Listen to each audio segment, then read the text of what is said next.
Hello dear student. तो आइए आज हम शुरू कर रहे हैं आपकी कक्षा 6 गणित प्रकाश का लेसन नंबर 3 संख्याओं का खेल। तो आपको बता दें ये जो लेसन है इसका आज हम पहला पार्ट करेंगे। इसमें जो हमारे पास इस लेसन में आपके जो क्वेश्चन आंसर सवाल हैं जो उनके हम सॉल्यूशन करेंगे। तो ये पार्ट 1 है आपके। यहाँ से हम शुरू कर रहे हैं महाकोष्ठ।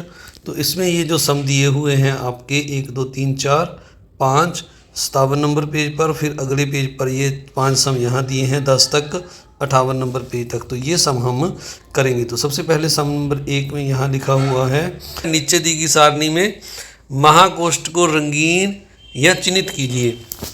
तो महाकोष्ठ का मतलब है प्यारे बच्चों, ये जो हमें यहाँ पर सारणी दी गई है इसमें जो सबसे बड़ी संख्या है उसको हमने जो है रंगीन या चिन्हित करना है। जैसे पहले अगर हम इन दो संख्याओं को लें तो इनमें ये वाली संख्या है जो ये बड़ी संख्या है, तो हमने इसको जो है रंगीन कर देना है। जैसे देखिए मैं आपको करके दिखाता हूँ। तो जैसे देखिए यहाँ पर ये जो है आप देख रहे हैं ये वाला जो है 6828 670 से बड़ा है। तो इसको हम जो है यहाँ पर जो आपको दिखाते हैं इस तरह से हमने इसको कलर्ड कर देना है। इसके बाद आगे 670 है, 600 के बाद जो है, तो इसके बाद प्यारे बच्चों अगर हम देखें 670 के बाद 9435 है जी 670 और 3780 से बड़ा है। तो ये भी हमारा महाकोष्ठ है। तो हम इसको भी यहाँ पर अपने पेन की अपने स्केच पेन या पेंसिल की सहायता से इस तरह से कलर्ड कर देना है। इसके बाद अगला है जो हमारा 3708 है, और इसके बाद अगर हम देखें 7308 है, और अब अगर 7308 और 5553 को देखें तो इन दोनों के बीच में ये जो 8000 है ये हमारा बड़ा है। तो आपने इसको भी इसी तरह से जैसे पहले हमने किया है तो उस तरह से इसको भी आपने कलर कर देना है। तो आपको दोबारा से दिखा देते हैं। तो ये जो हमारे हैं ये महाकोष्ठ है। महाकोष्ठ का मतलब होता है प्यारे बच्चों जो दोनों के बीच में है, दो साथ वाले दो हैं उनके बीच में जो बड़ा है। यहाँ पर जैसे अगर हम देखें तो इन दोनों के बीच में ये बड़ा है और यहाँ पर ये छोटा है, ये महाकोष्ठ नहीं है 3708। तो इस तरह से ये 3 संख्याएं हमारी जो हैं ये महाकोष्ठ हैं। इसके बाद अगला सम करते हैं। 2 नंबर सम है। इसमें हमें यहाँ पर दिया हुआ है, नीचे दी गई सारणी को 4 अंकों वाली संख्याओं से इस प्रकार भरिए कि प्रत्येक रंगीन जो कोष्ठ है वो रंगीन कोष्ठ ही महाकोष्ठ हो। तो ये जो रंगीन कोष्ठ जैसे ये वाला दिया है, एक ये रंगीन कोष्ठ है, एक ये महाकोष्ठ बन जाए। तो हमने अब यहाँ पर इस तरह से संख्याएं भरनी है। जैसे ये पहले 5346 है, तो इसमें जो हमें यहाँ पर है जो इससे बड़ी संख्या भरनी पड़ेगी। जैसे मान लीजिए यहाँ पर हमने जैसे मैंने बताया यहाँ पर 5340 से हम बड़ी संख्या लिखेंगे। तो ये 5340 से बड़ी संख्या जैसे हम लिख दें यहाँ पर 5536 लिख दें आप, जैसे या कोई और संख्या लिख दें। तो इसके बाद जो अगला कॉलम है इसमें हमने जो है छोटी संख्या लिखनी है। ये हमने महाकोष्ठ नहीं बनाना। ये जो है ग्रीन वाले ये महाकोष्ठ हैं। तो इसमें हम कोई छोटी संख्या जैसे 1258 से अब हमने छोटी संख्या लिखनी है। यहाँ पर जैसे मैंने 1213 यानी 1213 लिख दिया है। इसी तरह ये जो आगे कॉलम है इनमें भी अब हमने 1258 से छोटी संख्या इस साइड दूसरी साइड यहाँ पर भी लिखनी है। तो इस कॉलम में भी आप जैसे मैंने यहाँ पर लिख दिया 1053। तो इस तरह से मैंने यहाँ भी छोटी संख्या लिख दी। अब आगे मैं जो है इससे थोड़ी और बड़ी संख्या लिख देता हूँ, जहाँ छोटी लिख दूँगा तो 1331 लिख दिया जैसे। तो इस तरह आप देख रहे हैं जैसे मैंने दोबारा लिख दिया। ये जो 1258 है इसके दोनों और ये दोनों छोटी संख्याएं लिख दी। इस तरह ये महाकोष्ठ तब 5536 के भी दोनों और ये छोटी संख्याएं हैं। तो अब हमने जो है आगे कोई महाकोष्ठ ये लास्ट में ग्रीन वाला बनाना है। जैसे ये 9635 लिखा हुआ है, तो इससे हम जो कोई बड़ी संख्या जैसे मैंने यहाँ पर 9831 लिख दिया, तो ये जो है 9635 से बड़ी संख्या होगी। अब इसके जो यहाँ दूसरी साइड में हम एक छोटी संख्या लिख देंगे कोई भी, जैसे ये मैंने लिख दी 7150। तो अब यहाँ पर भी हमने छोटी संख्या लिखनी है, कोई हमने महाकोष्ठ नहीं बनाना है। तो यहाँ पर जैसे हमने लिख दिया 1100 जो है 15 लिख दिया, जैसे 1115 लिख दिया।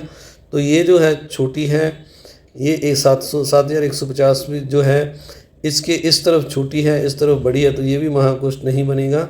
तो अब ये ग्रीन वाले हमारे जो हैं ये महाकोष्ठ हैं। इसके बाद अगला सम करते हैं। आगे 3 नंबर सम में लिखा हुआ है हमें यहाँ पर ऊपर जो है थोड़ा सा इसको हम रब कर लेते हैं यहाँ से, थोड़ा आपको संख्या क्लियर जो स्टेटमेंट है पता लग जाएगी। तो यहाँ पर लिखा हुआ है नीचे दी गई सारणी को इस प्रकार भरिए कि हमें अधिक से अधिक महाकोष्ठ प्राप्त हों, बिना दोहराए 100 से 1000 के बीच में संख्याओं का उपयोग करें। तो हमने महाकोष्ठ बनाने हैं यहाँ पर जितने ज़्यादा से ज़्यादा बन सकते हैं। तो सबसे पहले यहाँ पर हम सबसे बड़ी संख्या है जो 3 अंकों की वो लिखते हैं, तो एक ये महाकोष्ठ है। अब इसके साथ में हम एक छोटी संख्या लिख देते हैं, जैसे यहाँ पर मैंने 135 लिख दिया, तो ये छोटी संख्या है। इसके बाद आगे हम ये जो है 135 के बाद एक बड़ी संख्या लिख देते हैं, जैसे मैंने 636 लिख दिया, और 636 के दूसरी ओर भी हम छोटी संख्या लिख देंगे, जैसे 515। 135 और 515 ये दोनों छोटी संख्याएं हैं, तो इसका मतलब हमारा 500 जो 636 है ये भी महाकोष्ठ है। इसके बाद हम 515 के बाद एक फिर बड़ी संख्या लिख देते हैं, जैसे 796 लिख दिया। अब आगे 331 छोटी संख्या लिख देते हैं, तो 796 हमारा जो है इस तरह 331 लिखना है यहाँ, ये भी हम महाकोष्ठ बन गया। इसके बाद 331 के बाद फिर हम बड़ी संख्या लिख देते हैं, जैसे 998 लिख दिया, तो 331 छोटी है। इस तरफ भी हम यहाँ भी एक छोटी संख्या लिख देंगे, जैसे मैंने 357 लिख दिया, तो ये भी छोटी संख्या है। अब 357 के बाद यहाँ पर हम एक बड़ी संख्या लिख देते हैं, जैसे 514 लिख दिया, तो ये महाकोष्ठ बन गया। तो इस तरह से जो हमारी ये संख्याएं हैं ये जो हैं ये महाकोष्ठ हैं, जिनको अभी मैं आपको थोड़ा सा इनको जो है कलर करके दिखा देता हूँ। तो ये संख्याएं देखिए, जैसे ये वाली संख्या है ये महाकोष्ठ है हमारा, फिर ये महाकोष्ठ है, ये महाकोष्ठ, यानी एक एक छोड़ के हमारे पास ये महाकोष्ठ आ रहे हैं। ये ज़्यादा से ज़्यादा जितने हम बना सकते थे 1 2 3 4 5 ये हमने महाकोष्ठ बना दिए हैं। अब अगला सवाल है उपरोक्त सारणी में 9 संख्याओं में से कितने महाकोष्ठ हैं। तो जो हमने पहले ऊपर ये जो बनाया है इसमें जैसे हमने देखा यहाँ पर 5 महाकोष्ठ आ रहे थे, जैसे 1 2 3 4 5 आ रहे थे, तो इसका उत्तर आपने लिख देना है 5 महाकोष्ठ, ये इसका उत्तर होगा। तो इसके नंबर से हम देखते हैं 4 के बाद, यहाँ पर लिखा हुआ है भिन्न संख्याओं में जो है, 1 मिनट रुकिएगा, तो यहाँ पर जो 4 नंबर का उत्तर हमने आपको बताया था ये जो था 5 महाकोष्ठ आपने लिख देना है। 5 नंबर का प्रश्न है भिन्न संख्याओं के कोष्ठों में कितने महाकोष्ठ संभव हैं। तो भिन्न भिन्न जो संख्याएं हैं उनके जो कोष्ठ हैं उनमें कितने महाकोष्ठ संभव है। तो जैसे प्यारे बच्चों हमने पहले ऊपर ये जो बनाया है इसमें जैसे हमने देखा यहाँ पर 5 महाकोष्ठ आ रहे थे, जैसे 1 2 3 4 5 आ रहे थे। तो यहाँ पर अगर हम कोष्ठों की संख्या करें तो ये कुल जो हैं 9 जो इस सारणी में कोष्ठ हैं। तो ये जो भिन्न संख्याओं में कोष्ठकों में कितने महाकोष्ठ होंगे, तो ये महाकोष्ठ कोष्ठकों की संख्या पर निर्भर करते हैं कितने आपने कोष्ठों वाला ये सारणी बनाई है, 5 वाली है, 10 वाली है, 15 वाली है या 20 वाली है, तो उस पर ये निर्भर करता है। दूसरा पूछा है क्या आपको इनमें कोई पैटर्न दिखाई देता है, दी गई सारणी को भरने का वह कौन सा तरीका होगा जिससे हमें अधिक से अधिक महाकोष्ठ प्राप्त हों। तो यहाँ पर पूछा गया है कि यहाँ पर आपको कौन सा पैटर्न दिखाई दे रहा है ऊपर वाले सम में।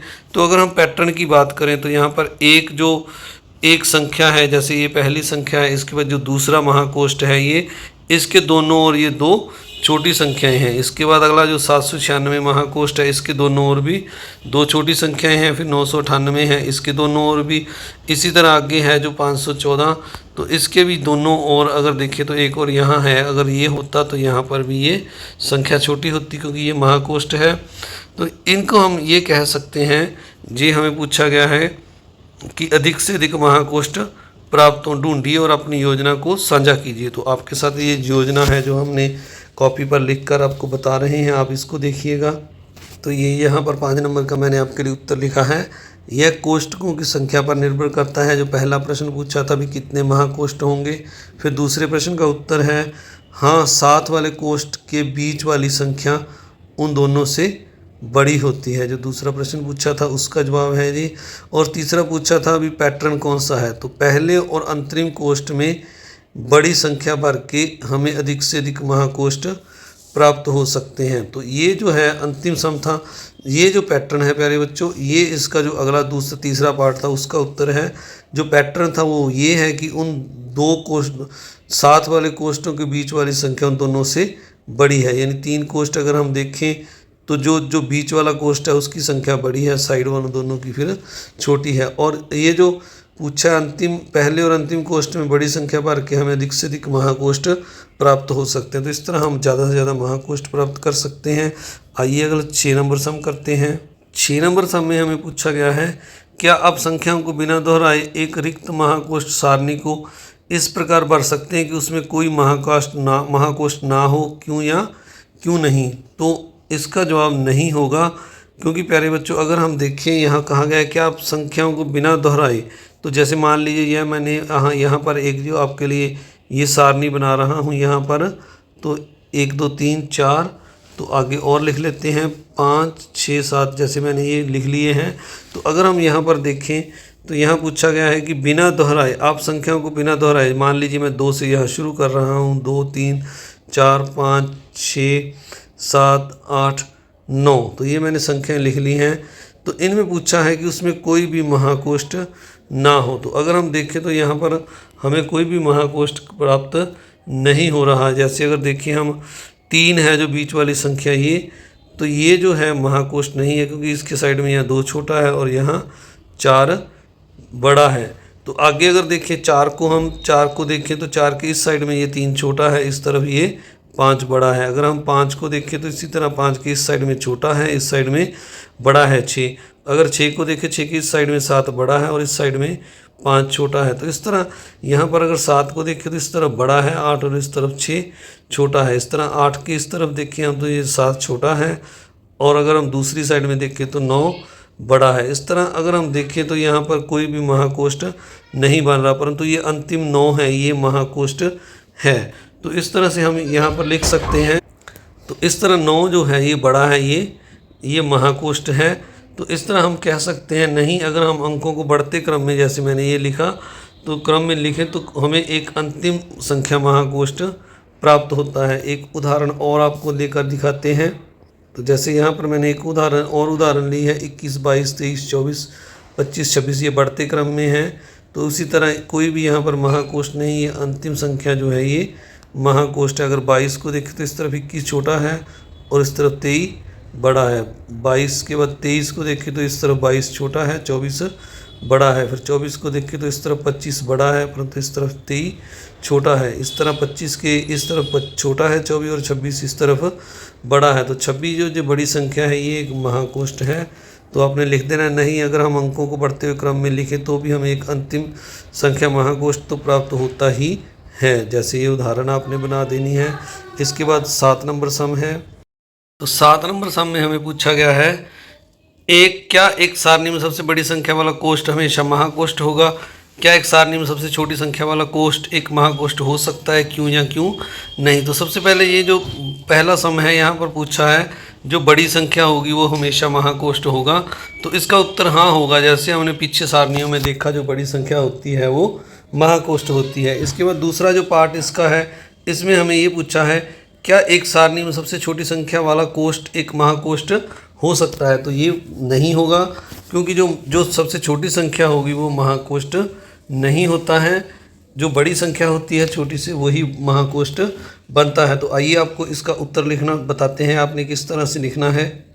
तो आपने यहाँ पर इस तरह से लिख देना है, पहले हाँ, एक सारणी में सबसे बड़ी संख्या वाला कोष्ठ हमेशा महाकोष्ठ होगा। अब दूसरा पार्ट था जो उसमें लिखना है हमने, नहीं, एक सारणी में सबसे छोटी संख्या वाला कोष्ठ एक महाकोष्ठ नहीं हो सकता। कारण लिखना है आपने, क्योंकि वह सारणी में सबसे छोटी संख्या है और उसके आसपास वाली संख्याएं बड़ी होंगी।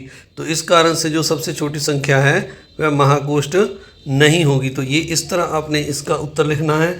आइए अब 8 नंबर सम करते हैं। 8 नंबर सम में करने से पहले आप सभी से एक रिक्वेस्ट, अगर आप चैनल पर नए हैं तो चैनल को सब्सक्राइब जरूर करें, वीडियो को लाइक करें और अपने दोस्तों मित्रों में इस वीडियो को ज़्यादा से ज़्यादा शेयर भी जरूर करें। तो 7 नंबर के बाद 8 नंबर सम में लिखा हुआ है, एक सारणी को इस प्रकार से भरिए कि दूसरी सबसे बड़ी संख्या वाला कोष्ठ महाकोष्ठ ना हो। तो इसमें हमने एक सारणी बनानी है, जैसे आपको बनाकर दिखा देते हैं। जैसे यहाँ पर ये हम यहाँ ले लेते हैं सारणी में कोष्ठ।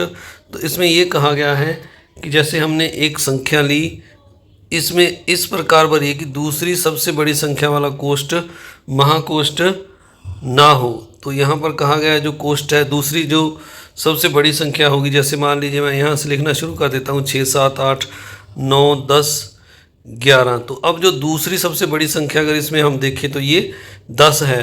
तो 10 को अगर हम देखें कि ये महाकोष्ठ है कि नहीं, 10 के इस तरफ छोटी संख्या है 9 और इस तरफ दूसरी तरफ ये बड़ी संख्या 11 है, तो इसलिए 10 महाकोष्ठ नहीं है। तो आपने इस तरह इसका उत्तर लिखना है, जैसे मैं आपको लिख कर दिखा देता हूँ जल्दी से। यहाँ पर 8 नंबर सम में मैंने ये लिखा है इसका उत्तर, जैसे मैं 7 से शुरू कर रहा हूँ, 7, 8, 9, 10, 11, 12, 13। ये मैंने एक जो है सारणी बनाई। इसमें अगर आप देखें तो दूसरी सबसे बड़ी संख्या यहाँ पर 12 है, 12 से बाकी सारी छोटियाँ हैं। ये दूसरी बड़ी है, इससे जो पहले नंबर पर बड़ी 13 है। तो अगर हम 12 को देखें तो इस तरफ 11 छोटा है और दूसरी तरफ 13 बड़ा है, तो इसलिए ये महाकोष्ठ नहीं है। तो हम लिख देंगे दूसरी सबसे बड़ी संख्या यह महाकोष्ठ नहीं है। इसके बाद 9 नंबर सम करते हैं। 9 नंबर सम में हमें लिखा हुआ है, एक सारणी को इस प्रकार से भरिए कि दूसरी बड़ी संख्या वाला कोष्ठ महाकोष्ठ ना हो, लेकिन सबसे छोटी संख्या वाला कोष्ठ महाकोष्ठ हो। क्या ये संभव है? तो आप यहाँ पर ये आपने समझना है प्यारे बच्चों ध्यान से। यहाँ पर भी पहले सम की तरह लिखा हुआ है कि अगर जो दूसरी की यहाँ पर दूसरी सबसे बड़ी संख्या वाला कोष्ठ महाकोष्ठ ना हो, लेकिन सबसे छोटी संख्या वाला कोष्ठ महाकोष्ठ हो सकता है। तो यहाँ जैसे हम आपको एक सवाल लिख कर दिखाते हैं सारणी बनाकर। तो यहाँ इसको थोड़ा सा ऊपर कर लें। तो ये यहाँ पर जैसे हमने एक सारणी बनाई, तो यहाँ पर जैसे मैंने एक कुछ संख्याएं आपको लेकर दिखाता हूँ। जैसे मैंने वहाँ यहाँ पर बड़ी संख्या 18 लिखी, तो अब इससे छोटी संख्या मैं यहाँ पर 16 लिख देता हूँ। और अब अगर देखिए तो ये 18 जो सबसे बड़ी संख्या है 16 की साइड में ये महाकोष्ठ है। अब 16 के दूसरी ओर जैसे मैंने संख्या 20 लिख दी, अब 20 से आगे 21, 22 और 23 इस तरह जो है बढ़ते क्रम में लिख दिया। तो अब यहाँ पर अगर हम देखें तो जो 18 है ये महाकोष्ठ सबसे छोटी संख्या महाकोष्ठ है। पर यहाँ पर अगर आगे चलें हम तो जो 23 है ये भी महाकोष्ठ है, क्योंकि 22 के आगे ये बड़ी संख्या है। तो अगर 21 को हम देखें तो 21 महाकोष्ठ नहीं है, इधर 20 है, इधर 22 है, बड़ी संख्या है, इस तरफ छोटी है, तो 21 महाकोष्ठ नहीं है। तो इस तो को लिखना कैसे है प्यारे बच्चों, आइए हम आपको सारणी के द्वारा दिखाते हैं।